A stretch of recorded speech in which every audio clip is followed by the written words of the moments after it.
Events are an essential part of any interactive graphical user interface, or GUI.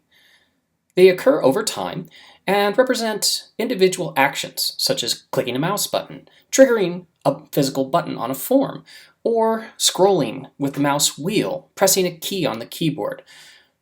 All of these different things can be triggered within the DOM according to different tags and what's available to them. To get things started, once again, I've created a base example here by cloning the base project from GitHub and then customizing the first sheet. Here, we have two sections, a section about handling browser events and a section about passing data in JavaScript, which is something that we will need to look into as we deal with events.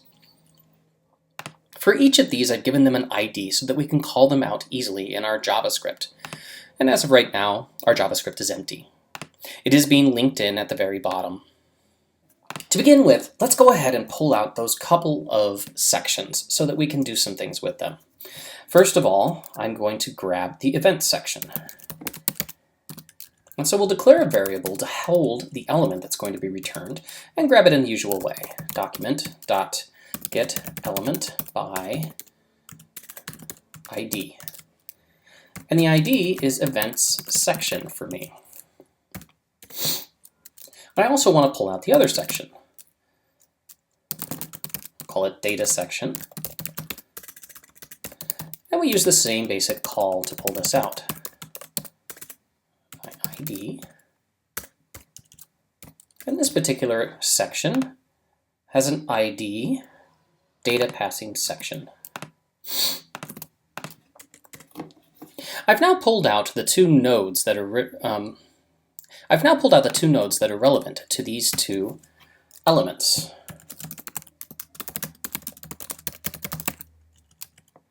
I want to be able to exchange some data between these elements and also have them trigger one another.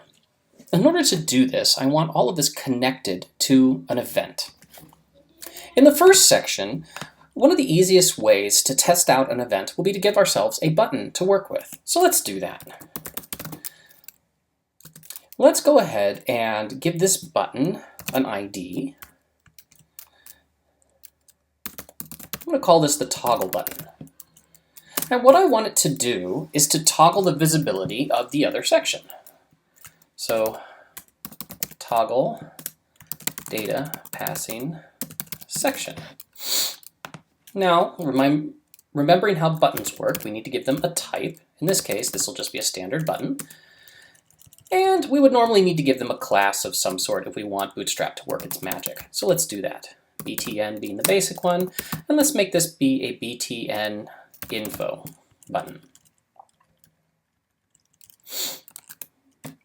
And there is our button. Right now, it doesn't do anything because it's not connected to anything.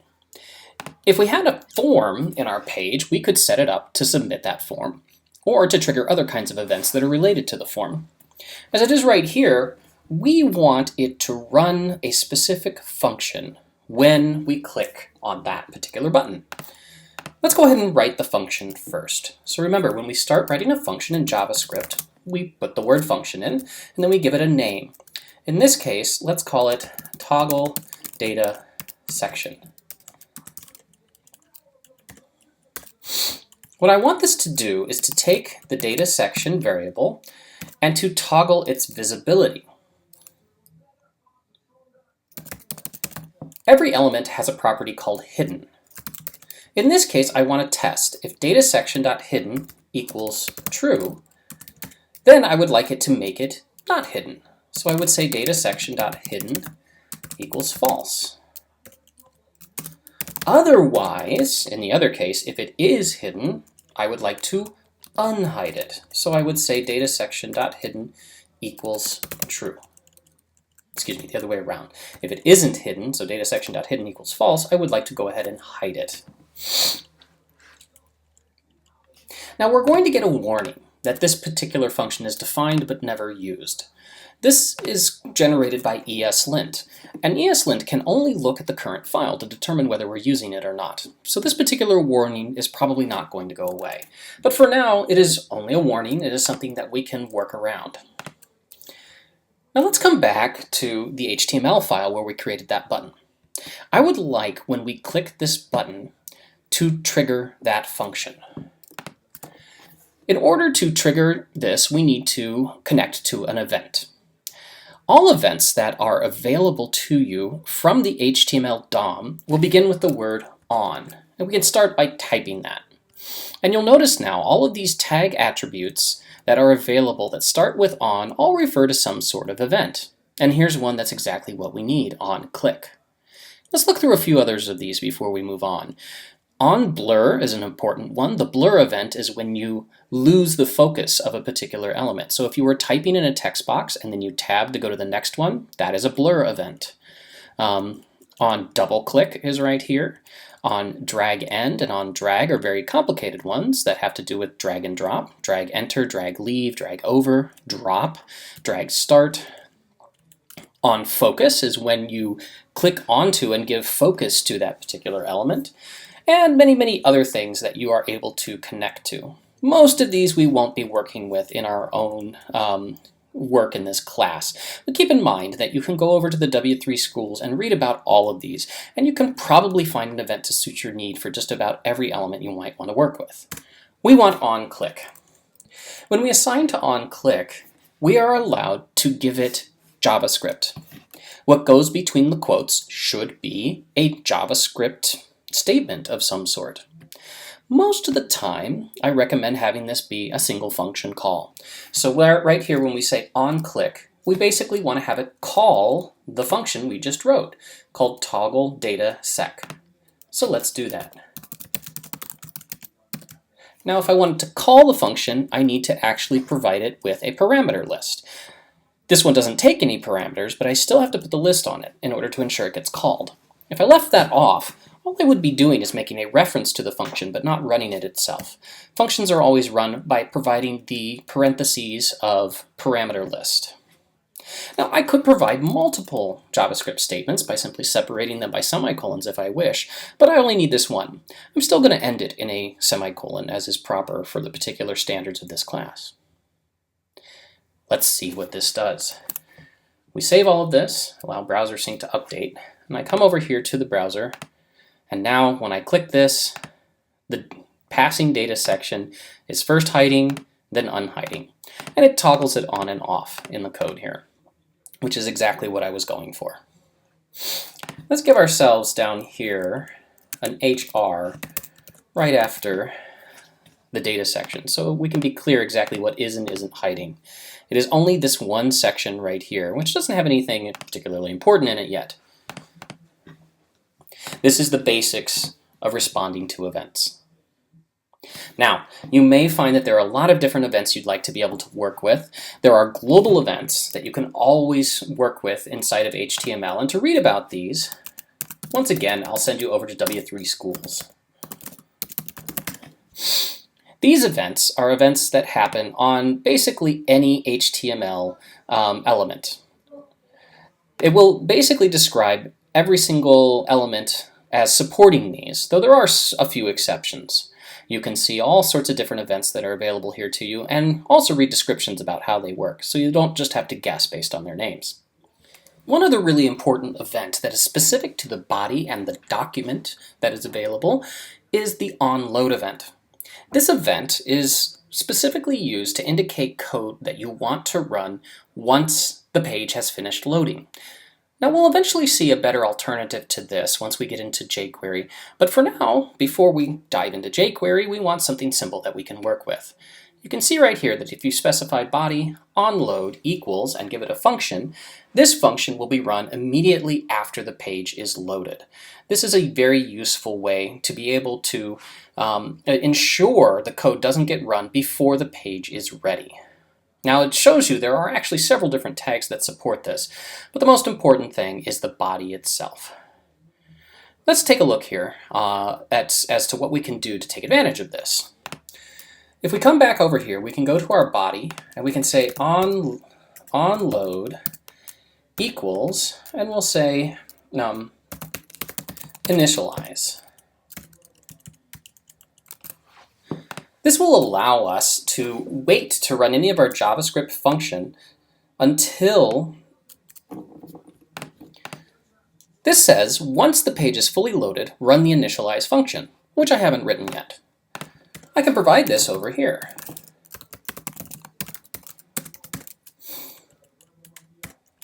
In this function, I can go through and set up any details or information that I need to. For example, I want to wait until the page is fully built and ready to go before I try and grab the event section and data section variables. So I can take these two lines and move them inside here. It's important to note, though, when you do this, you want to be careful about the scope of the variables that you're declaring. I want to be able to access event section and data section everywhere throughout my JavaScript code, and not just inside the initialize function. So I don't want them to be declared here. I only want them to be used. This means that I still have to declare them outside. I'm going to declare them in a single line of code here with a single var statement, just by separating them by a comma. Notice when I declare them, I don't assign anything to them, because the things that would be assigned to them simply aren't ready yet. Then, inside of initialize, I ensure that event section and data section get set. Let's move our comment down as well, because it's no longer happening until initialize actually runs. This is a subtle change. It's one that you should get used to doing now, as it does prevent some unusual errors that might start happening later on in your programming career. Most of the things that we're doing nowadays with our web pages and that we'll do in this class won't run into these issues, but when they do happen, they're very frustrating. If you were to, for example, try and access the document and grab out an element before that element was available, you would get a null returned, and it would be completely baffling as to why it's null. You also might find that sometimes it happens and other times it doesn't. Maybe it happens only in one browser and in other browsers it doesn't. It's always a good idea to ensure you don't try and do those sorts of things until the page has fully loaded. And this is the way to do that. We'll see later on, there's another way to do it using jQuery that's even better. The other thing that this will allow us to do is it will allow us to set the onClick event outside of HTML. I've been preaching since the beginning that we really want to keep our different design paradigms separate. In HTML, we describe the intent of the content. In CSS, we describe its style. And in JavaScript, we could describe how it changes programmatically to be dynamic. We never want these three to mix if we can help it. And right here, I have a line of JavaScript that's snuck into my HTML. Now it's a fairly small contamination, but once again, you'll find people that work in web programming for a living find this kind of contamination to be unacceptable, and they would much rather you set up this event programmatically. Let's take a look at how we can do that. Here we are back at the listing of all the different events that are available for the average element that is in HTML. And in the midst of all of this, we will find onClick. If we go into onClick, we can take a look at how it's written in HTML. But you should also find, as you go on down, that they also describe an example of how to use it in JavaScript. We can go to the DOM reference for the onClick event.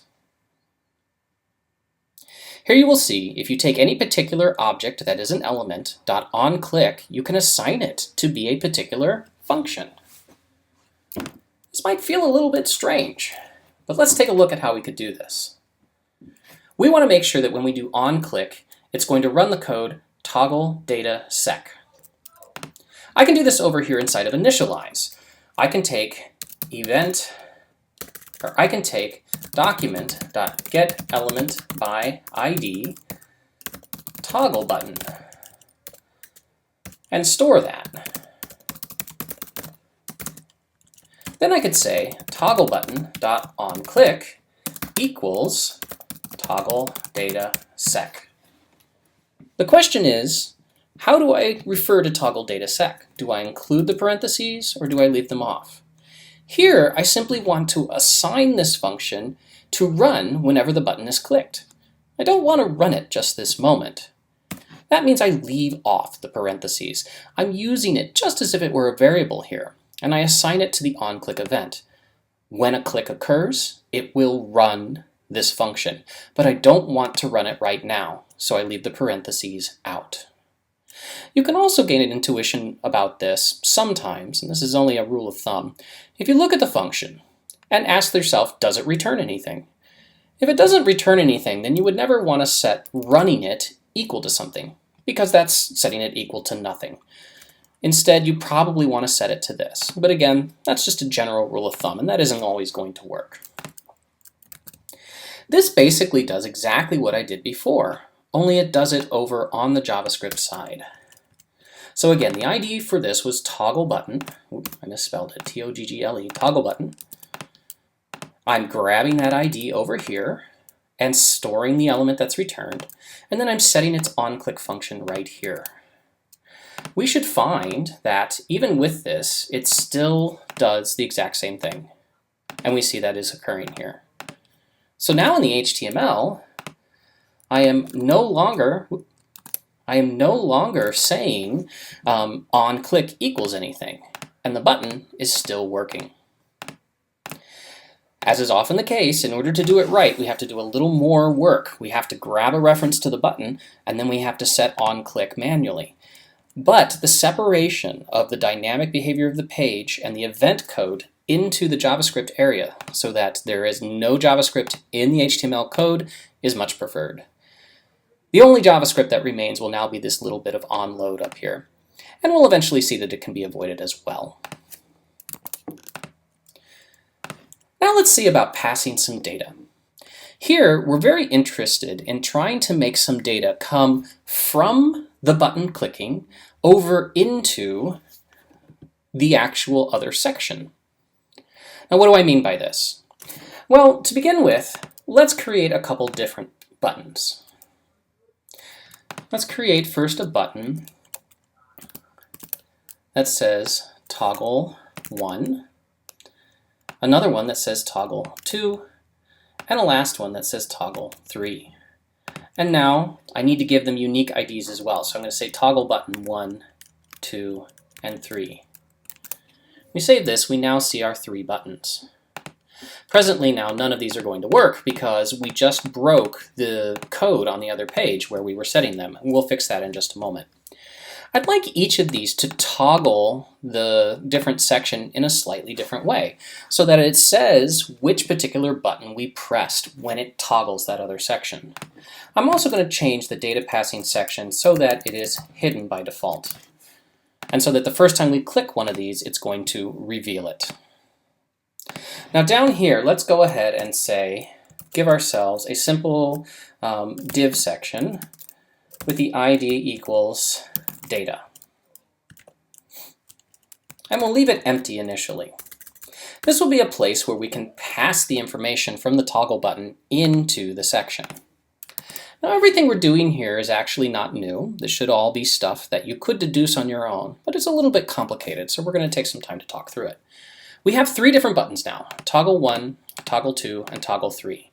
I would like them to pass their number, 1, 2, or 3, into the passing data in JavaScript section and have it state what that number is inside this div.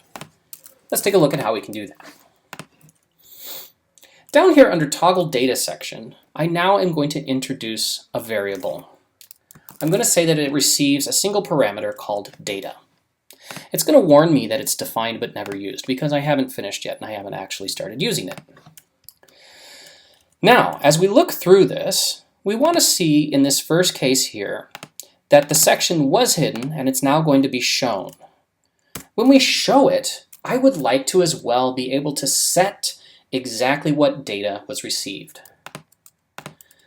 To do this, I need to be able to get a reference to this div right here. So I'm going to grab that out as another variable. I'll call it data div. And we'll still define it here inside of the initialize function. Data div is going to equal document.getElement by ID data. And so that'll match this particular div element down here. Then, when it's called, I can say datadiv.innerHTML equals, and go ahead and just pass in some text. Now here's where I'm going to draw the line. I'm not going to do the whole document.create text node. I'm just going to go ahead and set innerHTML. But you can feel free to do it the proper way and do create text node if you feel so inclined. But at this point, I think everything's efficient enough. So what we're going to do right here, I'm actually going to use the string template format. and I'm going to say data received, and then do $data, which is the variable that we passed in right here. So whatever value gets passed into toggle datasec when it's called, it will show up right here. Let's go ahead and finish our section here with the toggle buttons as well. We now have 3 different toggle buttons. So let's grab each of them. Toggle button 1, toggle button 2, and toggle button 3. We just use a lot of copy paste here to make life a little bit better. And toggle button 1, 2, and 3 are all going to do the same thing for now. Now we're not done completely yet, but this will get us really close to being able to achieve what we want. So let's just think before we go ahead and execute this, what we expect. Toggle button 1, 2, and 3 now are all 3 being retrieved over here. We're setting their onClick to call toggle datasec. But I can't pass any values to it right now. If I were to do that, it would call it that moment, and I don't want it to do that. I want it to simply set this function up to be called later. So I'm going to leave it like this for now. That will cause it to toggle them and to set data to something. Can you guess what the data will be right now? We can't set it right here. It will be something, but what? Let's go ahead and click one and find out. We can see here that what it received is something called a mouse event. And this is very typical. So when an event occurs, it is automatically passed in a particular event object that's relevant to it. And a click event always receives a mouse event. It doesn't tell us anything more about it here because it really was not something proper to be printing out. But that's okay. How can we fix this? Well, what we need to do is set up a quick little function right in line here. We saw this a little bit earlier when we saw how the for each function works for an array. We're going to define an anonymous inline function. It won't take any parameters, and all it will do is call toggle datasec, and it will call it with the particular data we want. Here we have defined a function without a name. Notice the name is missing. And this function is immediately assigned to the onClick action for toggle button 1. We can do a similar thing for toggle buttons 2 and 3. Toggle button 2 should send the data 2, and toggle button 3 should send the data 3. All right, I'm missing a semicolon here. That's a good point. It's going to feel like you have too many, but keep in mind we need to terminate this entire line with a semicolon, as well as the line that's part of the function with a semicolon. So we do need one more semicolon here. Now, when I call this, 1 should actually be passed into toggle datasec. So when I click this button, the onClick function runs, and that means this function runs. This function automatically calls toggle datasec and passes in the value 1 to be executed here. Now, data received is 1, data received is 2, and data received is 3. So here we are able to pass data forward. Now there's one other notation I want to introduce you to here. This particular way of defining functions matches the way we define them globally when we're writing a function, and so you might find that preferable. But there is a new syntax that's available in the ECMA 2015 standard. This syntax is usually called the arrow syntax, and it gets rid of the word function in favor of a small arrow made with an equal sign and a greater than. This says define this function, which doesn't take any parameters, such that it calls total datasec with the value 1. This particular notation is ever so slightly more compact. It's also a bit desirable because in this context, we aren't really defining a traditional global function. It doesn't have a name, it isn't ever going to be used anywhere else, and so having an alternative syntax that's specific to this is useful. I will also say, just for completeness' sake, this actually changes the state ever so slightly of the function that is run in this context. I'm not going to talk about how that state changes until we need to know about it later on. Suffice to say, there's one variable that's ever so slightly different when you write it this way, and it's usually different in a good way, in a way that helps you write better code.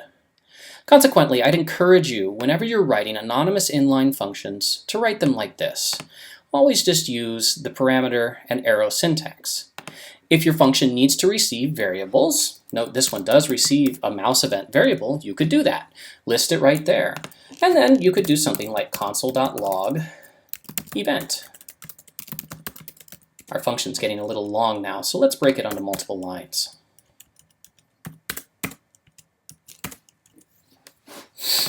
Here now, when we click this, we're going to call this function with the event that's received. We're going to log the event to the console, and then we're going to immediately call toggle datasec with the value of 1.